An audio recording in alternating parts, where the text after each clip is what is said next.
Alam nyo sa aking pag-oobserba, no, na talagang nasa huling araw na tayo, no? Kasi dito nakikita mo ang mga bagong henerasyon, no, ng mga kabataan na wala na silang kinikilalang Diyos. At saka kung nga rin, tatawag ng Diyos o Lord, pero nanggagaling sa ilong, no? At hindi sinong Diyos yung tinatawag mo, no? Diyos ka ng Diyos o Lord ka ng Lord. Sinong Lord, no? Kaya alam mo, mangyayari diyan kung itong mga kabataan na to hindi natin madidisiplina, no? Ng mga world leaders, ng mga hari, no? Magkakaroon ng destabilization. Wala ng law and order. Kasi itong mga bastos na mga kabataan na to, hindi sila susunod, no? Dahil hindi sila nakaranas ng mga parusa, no? Nung panahon ng Roma o yung Rome punishment, no? Na pinapakain ka sa leon, no? Kaya ang plano ni Tomas, gutumin to mga putang inan to. Pag upo ni Tomas bilang one world leader, no? Gutumin to mga putang inang to.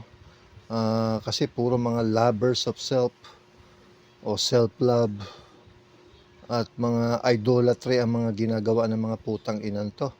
At walang alam kundi puro kalandian, pag-ibig, kabaklaan, no?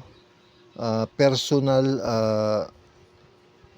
want versus social responsibility or overall responsibility, no? So nangyayari diyan, hindi tayo pwedeng umabante, no? Walang patutunguhan ng mga gobyerno na to. Kung nakaupo lang kayo diyan, tas nakaw kayo ng nakaw, mga putang ina nyo rin, at wala kayong pakialam sa future, no?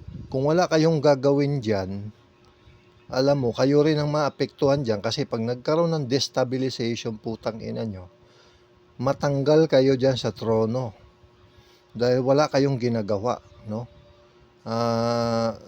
Sumusunod lang kayo sa flow. Pero useless na nilagay kayong, niluklok kayong leader diyan, pero wala kayong ginagawa, no? Hindi kayo nakaka-observe na ang mga kabataan ngayon, yung parang panahon ni Cain, no? Cain generation, wala silang kinikilalang Diyos. Na hindi ito maganda sa gobyerno. Dahil paano ka magpapatupad ng law and order kung yung mga tao mo hindi sumusunod, no? At walang kinikilalang Diyos. Kaya ang dapat diyan sa mga yan, sinabi nga rin niya sa Biblia, no? If you struggle, congratulations, you have found life. Itong mga kabataan na to hindi nakaranas ng paghihirap ng panahon ng Rome, no? Hanggat hindi yan nagsa-struggle, hindi yan makakakilala ng Diyos at hindi yan susunod, no? Kaya lang problema ito sa lahat ng gobyerno sa mundo, no? Kasi paano kang uupo diyan, ano yan, nakaupo ka lang diyan, pero yung mga tao walang disiplina.